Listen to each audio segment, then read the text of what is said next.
Welcome to the Taking the Lead podcast, where we empower people to be unstoppable. I'm Christina Hepner with my co-hosts Leslie Hoskins and Timothy Cuneo.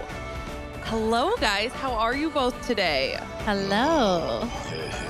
Oh, Timothy. Oh, come on. It was Snowmageddon this weekend. Snowmageddon. You know, it's funny. And here in Michigan, we did not get any snow. It's cold, but we didn't get any snow. So The shelves you are should have came to barren. Michigan.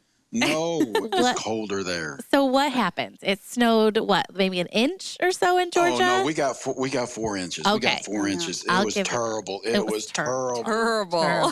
Four whole inches. Wow. I had the production crew here on Sunday for Leader Dogs for the Blind filming me. So there's going to be snow everywhere in the film, and they'll probably believe I'm in Michigan, but actually I'm in Georgia. It really snows here once in a while. So Yes. Well, Timothy, we're going to talk about why that production crew is there a little bit.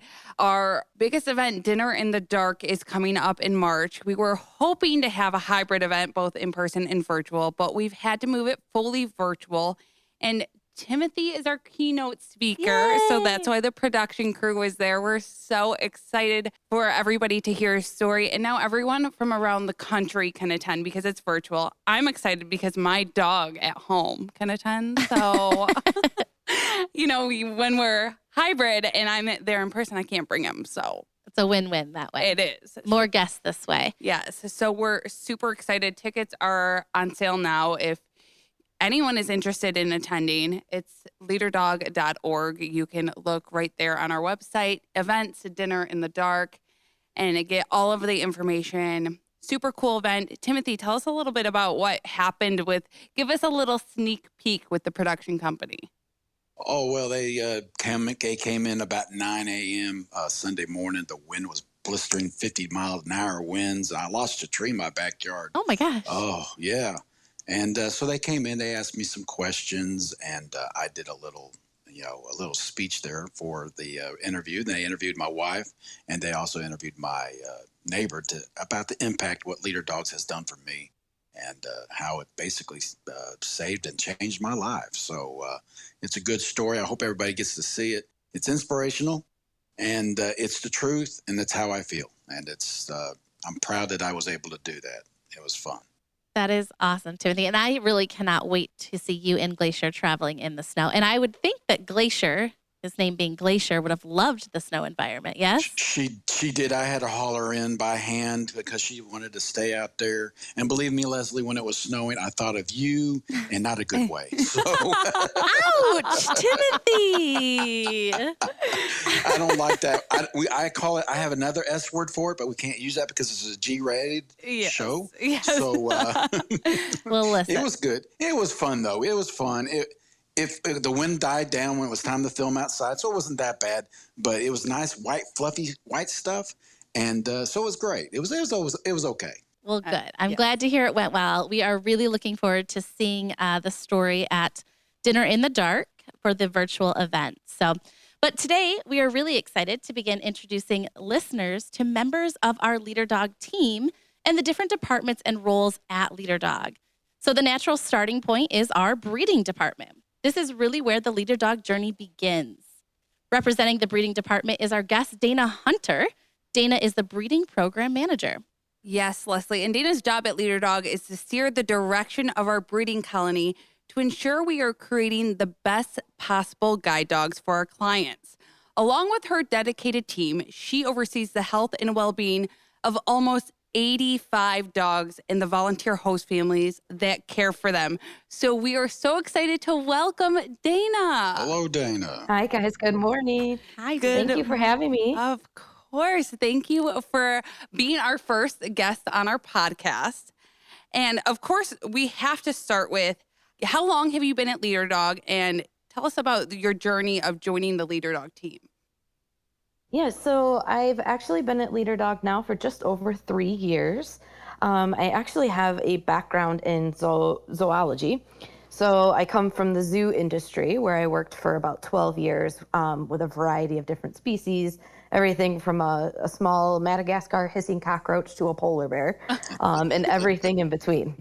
So The demands of the physical side of being a zookeeper, were taking their toll, and I wanted to still find a job where I could still give back to my community and make a difference for animals and people. And that's just something that's kind of always been an innate part of my desire for my future career. And when I was looking to step away from the zoo field, I happened to stumble upon this posting, and it was kind of a win-win.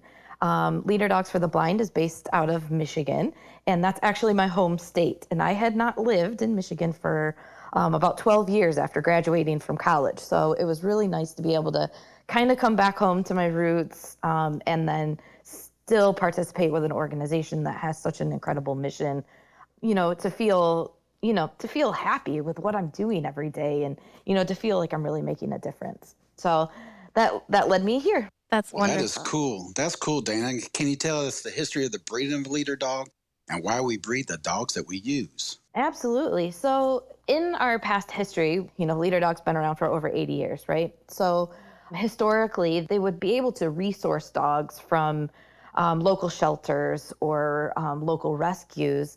But what we've seen is a shift in the type of dogs that are available in those situations, and we weren't able to then guarantee the product that we were producing for our clients. Not knowing the history of the dogs or who their parents were, and what kind of health concerns might pop up in the future, there was just so much unknown variability to it, which sparked the interest in growing a breeding colony, and it has developed, significantly over the last 20 years.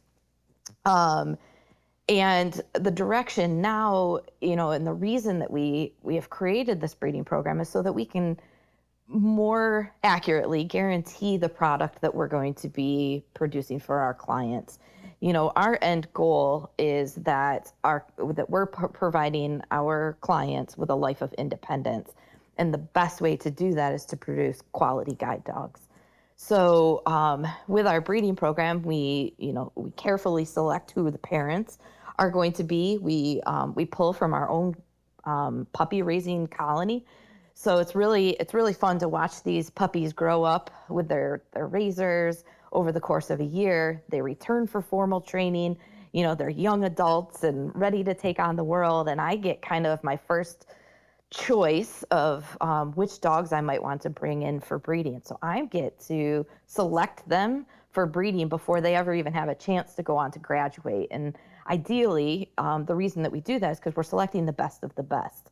I often hear, oh, they couldn't make it as a guide dog, so you took them for breeding, and that's absolutely not the case. Ideally, if we had left them in training, we would assume that they would then go on to graduate. That's what we're doing. We have to breed the best in order to create the best. Yes. Dana, so Leslie, Timothy, and I, the other week when we were looking things up, we looked up Timothy's, or Glacier's, not Timothy's, Glacier's. We didn't look up Timothy's It's fair. not me. Oh, I am a Georgia Bulldog, but not a leader dog. We looked up Glacier's parents, and Leslie, I'm trying found to the remember. name. Yeah. So I believe, I'm just curious, Dana, if you remember these dogs. I believe, what do we say? The dad's name was Duck, Duck. and Okay. the mom was Phoebe. Was that Phoebe. Phoebe? Yes. So Yep. Duck and Phoebe. How do you Yes. decide, what two dogs to put together? And obviously, we got Glacier out of the deal, which is wonderful. Right. Yep. But I'm imagining there's lots of science behind that and pros and cons to breeding different dogs. Absolutely. Yeah. So there's, there is a lot that goes into it. We look at what have the parents of the dogs produced in the past. Have they produced outstanding dogs that we want to then contribute going forward? So we're very careful in our selection, like I said early on, with which dogs we bring into our program. But then when our female is ready to breed, then I have to make a decision of who do I breed her to. So this Phoebe and Duck litter is actually pretty exciting because This actually shows a cooperation that we have with a few private breeders. So the stud or the dad for this litter, and so Glacier's dad, was actually from donated services. Oh my So, gosh. yeah, so we actually received his donation stud. I don't know what I can say here. Yeah. So We Stud get the is a picture. dad, yeah. Yeah, we get the picture. Yes, He yes. donated his items, Yes, his he supplies. donated. Yes. You made a deposit. All right. A deposit. Yes. So, and then the mom was part of our program. So, mom was then able to, care for the puppies in the home for those 7 weeks. And now what we have are more genetically diverse puppies for our colony. And it's a really great way to keep us sustainable for years to come. If you think about it, if you're only ever breeding the dogs that are part of your group, eventually you're going to have a very inbred colony. Right. Yes. Right. And inbreeding can create a lot of other negative traits. So it's definitely something that we have to be very careful with. So by receiving donation, studs for our program, we're able to then keep our genetic material more diverse. Yeah. So this is a really great example of collaboration that we have out in the community. So the private breeders that we work with are also breeding for the exact same things that we are. Okay. They're breeding for conformation, which is how a dog is built. How are their hips and their elbows, and how is their body put together? Are they capable of doing the work that a lab was bred to do? Yes. And then additionally, they're also looking to improve the overall health and temperament of the litter, which is exactly what we do with ours. So Very awesome.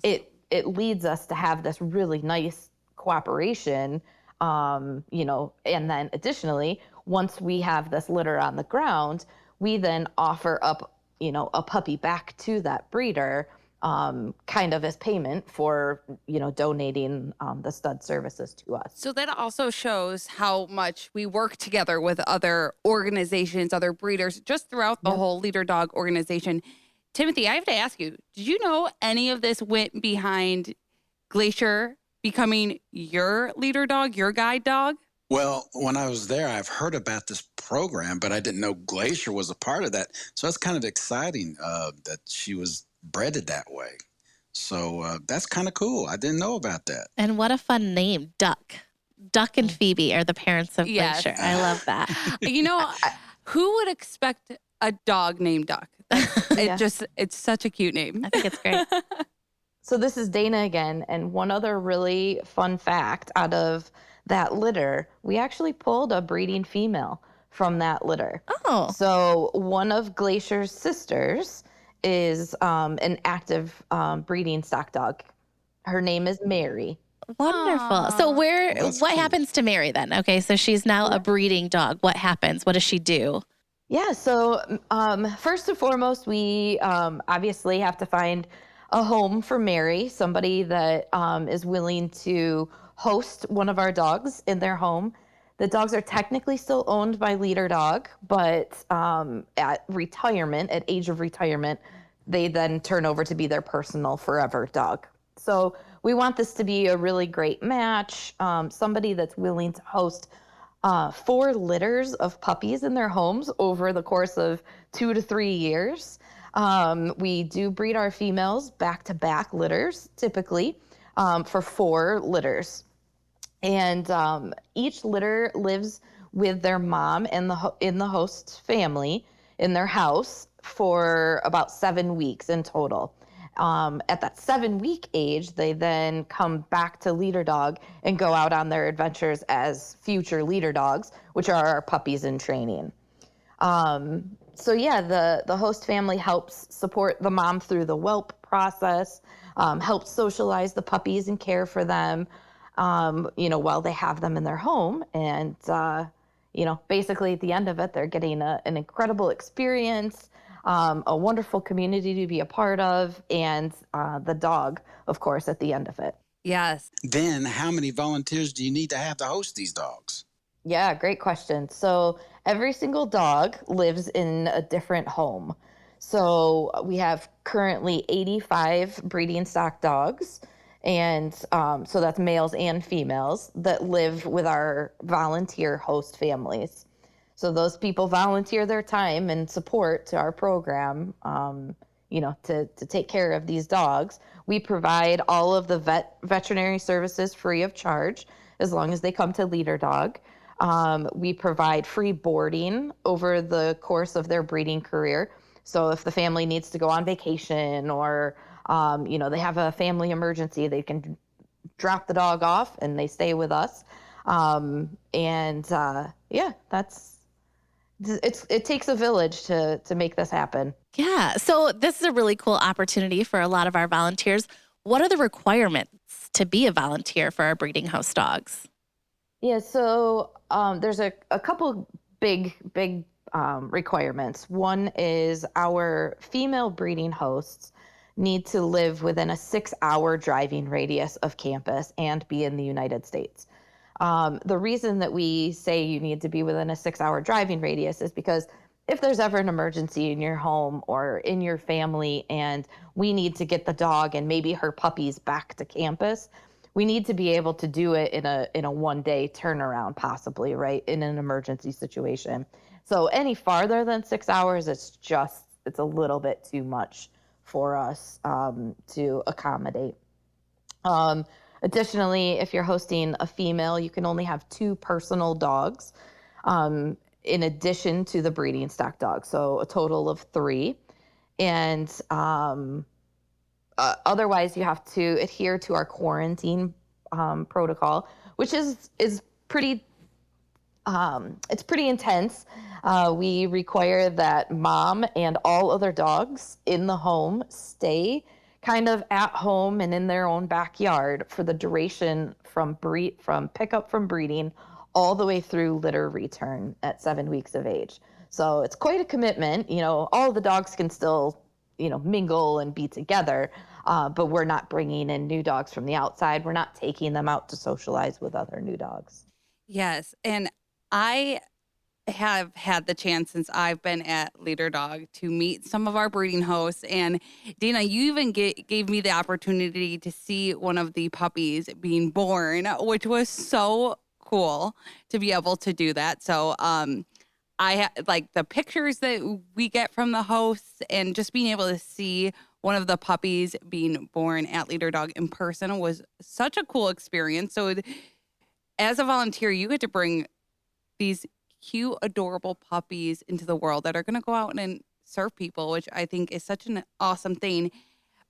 And I'm sure people are wondering like, oh, I'm sure I can't have kids to do this, or, I probably have to like live alone or work from home. But really, there's a wide range of breeding hosts. Dana, can you talk about some of our different breeding hosts and kind of what they do and if they have kids Absolutely. or not? Yeah, absolutely. We have all types. We have people that are retired that, decided this is the opportunity that they've been waiting for. We have some that have younger kids that they really wanted to expose them to such an incredible experience, early on in life so that they can appreciate, kind of just nature in and of itself, and the process of, supporting these puppies, watching their journey, and then knowing that they're going on to, hopefully change somebody's life. That's really big. We have people that work at home. We have people really of all types. It is a time commitment once that litter's on the ground. But outside of that, it's you and your family spending time with the dog and bonding with them. Once the litter's on the ground, it includes bonding with the litter and socializing them to different things in your house, new toys, new areas. You can have friends and family come over once they're about 4 weeks of age. You can, small amounts of people could come over, help the socialization process. So, it's a really nice little community that we've created for these breeding hosts as well. They share ideas and share topics and best practices and what worked and what didn't. So it's really exciting to see. That is amazing. I love all of that. What a community, what a great support system, what a great way to give back. I'm curious, so these volunteers that host our breeding dogs, do they kind of get to find out where their puppies go and if they make it into the leader dog world in the sense that they were working with a client? Just curious if they get to know their journey. Absolutely. Everyone that has had a puppy or a dog in their home is invested in the outcome of, what happens to that puppy, right? We talk a lot about the puppy raiser who spends a whole year with that puppy, teaching them and socializing them, and then, basically turning them over to college campus and watching them on their journey. But it really all starts in the breed host home, right? They are spending, hours and days with these puppies, and, they're pouring their heart and soul, and it's not easy work. The puppies poop and somebody's got to clean it up. And it's Always in poop. their home. And, it takes a lot of dedication, and they're linked to these puppies. So when they return to campus at 7 weeks, we do puppy wellness exams, their microchips, their first set of vaccines. And then when they go home with their raiser, once all of the puppies in the litter are out with their raiser, we send an email to our breeding hosts and write down, exactly where each puppy is being raised. We tell them which state they're in. So it's fun, sometimes we'll have one out in Utah or Montana or Connecticut. Yeah. And, so it'll be fun to do that. We also have a Facebook group that's just for our puppy raisers and breeding hosts. And that's a really nice way for everybody to kind of stay connected. When the raisers post photos on there, they'll usually write in parentheses who the parents are, so that That's nice. the host families kind of get to follow along with their puppies as they grow up.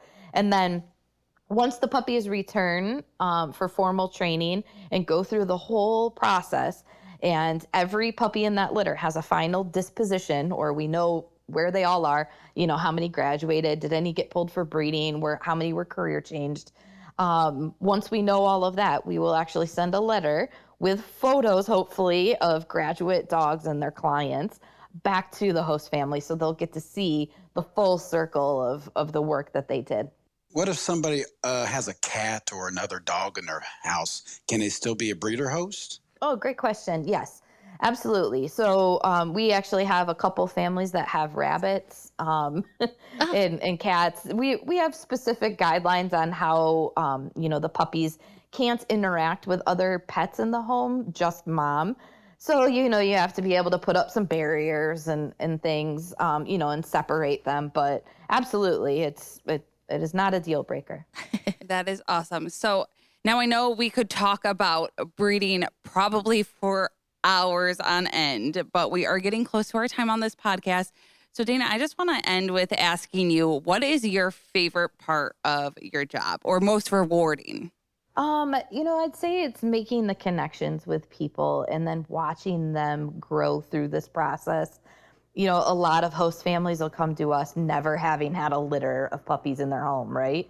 And it's not a requirement to host a breeding stock dog. So they come in a little nervous, and can I do it? How is it going to go? And then watching them grow through the support that we provide and the support that our mentors provide for them, kind of watching them develop and gain confidence, and then really fall in love with the process and our team and other hosts and their dog. It's the connections, I think, is my favorite part. That's wonderful. Thank you so much, Dana, for joining us today. We're so glad you were here and able to share so much about the breeding department. And thank you, everyone, for listening to the Taking the Lead podcast. I'm your host, Leslie Hoskins, with hosts Timothy Cuneo and Christina Hepner. We hope you enjoyed learning about our breeding department and where our leader dogs come from. Please join us next week as we continue to share stories and educate about the world of blindness.